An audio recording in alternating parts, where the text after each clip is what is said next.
How's it going, everyone? Sethphir here, and we are back once again with a brand new game. VRising just came out. I've been playing a lot of it with my friends, and we've been having a blast. So today I am going to bring you my top 10 tips that'll help you get started playing the game. And let's go ahead and jump into the first one right here. This is going to be an important one. It's going to be picking the game mode that you want to play. We have online play, private play, and host dedicated server. We'll talk about the other two first, and we'll get to the main one, which is online play.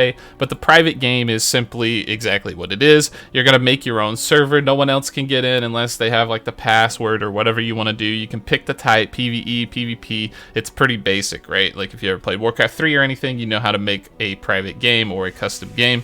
The next one is going to be a hosted dedicated server. That means you can either rent a server from their trusted partners or host one yourself if you have one already set up. So you can go ahead and play in your own world that you and your friends can connect to and no one else can do. You're going to own that world. That's going to be something that you can also explore. And finally, we have online play, and we have a few different categories here. As you can see, we have PvE, PvP, then we have full loot PvP and duo PvP. So if you are a solo player, I would strongly recommend this PvE mode, or at the very least this duo PvP mode. It's for 1 to 2 players, but I would highly recommend you find a duo partner, because PvP will be a lot of teams running around together. So if you don't have the recommended amount of players to stick together as a team, you're going to run into a lot of unfair situations. So if you do have a group of friends ready to play, I would definitely recommend those. So PvE, if you just want to coast back, enjoy the game, play it for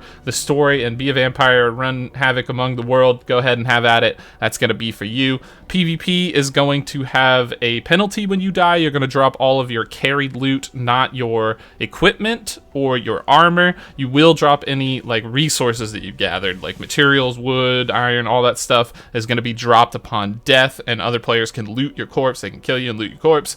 And then full loot PvP means that you will drop every single thing that you have, your gear included. That's all going to be gone, completely wiped out as soon as you die. So that's going to be a pretty hardcore mode. So just make sure you're prepared with a team of 4 and ready to go if you're entering something like that. Next, we'll go ahead and jump into tip number 2.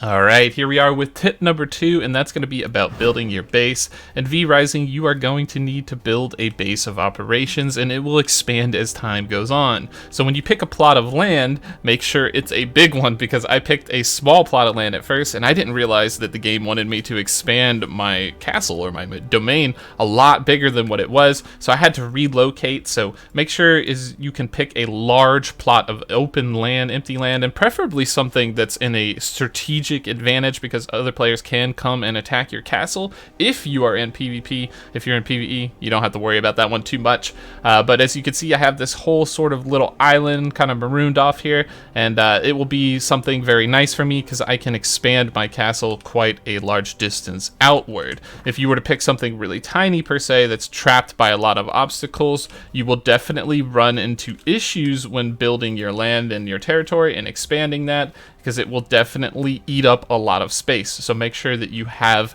a good plot picked out before you dedicate and start building upon that land. Alright, tip number 3 is going to be make good use of the blood altar. The blood altar is going to be your best friend. Along with the quests in the top left here, it's going to tell you what to do next, but mainly the blood altar is going to show you which bosses and which creatures in the area will unlock what power, what recipe, and what items. And this is going to be very important, because in order to progress your character, you're going to need to unlock recipes to craft different gear. You're going to need to unlock new powers to try out different builds, and you're going to want to do all these things. So you can go ahead and build that blood altar, and make sure you just go down and knock them out one by one, because they all have some sort of unique power and or recipe that is going to benefit you down the way at some point. So make sure to go ahead and get those. You can simply hit track blood, and it will leave a blood trail and allow you to sort of follow and get a scent on where that monster is. It'll point you in the right direction, so that's going to help out. So if you're ever wondering, what do I do, like where do I go, this is going to be the place to go. So remember, blood altar plus the quest in the top left, that's going to give you good directions to progress your character. Alright, next we're going to talk about blood types, and as you can see, A blood type is when you finish a creature off, you're going to get their special abilities. Right now I have the creature blood type, which is going to give me movement speed. So blood types come in a category and then a quality. So if I mouse over this guy right here, I can see that he is a warrior 17% blood type. So I'm going to go ahead and finish him and obtain his blood type. So you will see that blood type change. So now I have increased power. So the percentage type is just going to give you extra bonuses. If you do manage to find a enemy with a 100% blood type bonus, you will get a massive boost to all 5 category or 4 categories of the blood type, and that's going to be where you're going to find your strong abilities from. So I would definitely mouse over the mobs and check what kind of blood type they have and what percentage they have. There are blood types for different things. So blood types for DPS or for fighting would be like that warrior type. There is also a worker type, which will allow you to gather more resources and be more efficient with that. So that's going to be something really important to take note of. All right, tip number 5 is going to be make sure you have the right tool for the job. If I open up my inventory here, I can see that axes will give bonus damage to wood. This is going to let me gather resources a lot more quickly. And the other types will be like the mace will let you mine stuff quickly, so you're going to do more damage to minerals. So you just simply attack things. Just make sure you have the right thing, because it will take you a long time if you don't have the correct tool, and you also get like a lower yield, so that's never good. So make sure you're equipping the right tool for the job, and that should cover you for the most part when you're gathering materials to build your base and upgrade your character. All right, tip number 6 is going to be inventory management. So this top section here is going to be your hotbar, so it's going to be everything you have equipped. So you can simply drag and drop something on that bar and it will make it to the bottom there so that you can use it for combat. You can also change those keybinds out if you want to. I just kept it on the basics for now since we're just getting started here in day 1, but I will eventually shift it more to my liking. And then we also have another good function, which is going to be the sort function in the inventory. Make sure to make use of that because you're going to pick up a lot of things. It's going to get confusing, and being able to sort them by the category is really going to help. And finally, within this tip is going to be the splitting function. So if you just mouse over and hit the middle mouse wheel, you'll be able to split things in half. And this is going to be really useful for when you want to allocate a certain amount of resources into your machines or your resource processing factories within your building. So make sure you go ahead and do that. Also, if you want to split a little bit and maybe give some potions to your friends or healing items to your friends or whatever you want to give them a little bit of resources, you can go ahead and use that middle mouse button to do so. Tip number 7 is going to be tied in with tip number 8, and that's going to be talking about vampire powers. Vampire powers are something that you can quickly use on the fly, and they can range from healing you up to giving you a travel form, which increases your movement speed. So these are very nice things to have. If you press J, you can open up your vampire power section on the top here, and you can go ahead and look over what you currently have. You can read about their abilities and go ahead and check those things out, but it's going to be something very useful for you if you want to obtain more vampire powers. You guessed it, the blood altar is the place to go, and you can simply track down people. As you can see here, these different powers are coming from there, as well as skill abilities, which is going to be tip number 8. Skill abilities are some things that you are also going to gain from tracking down enemies in the blood altar, so they can either have a vampire power or sometimes recipes, but also powers to use in combat. As I can see here, I can open up my journal and there are a few categories. There's blood, unholy, illusion, chaos, and frost, and you can mix and match abilities from each of those. So just simply drag them down and drop them onto your bar if you want to use that ability or find it particularly useful for your build, and you will eventually unlock ultimate abilities for these categories as well. So that's going to be interesting to see what kind of combinations you can set up. They also have different dodge types and a lot of cool functions like that, so that's going to be something really fun to play around with and really nail that unique build that speaks to you.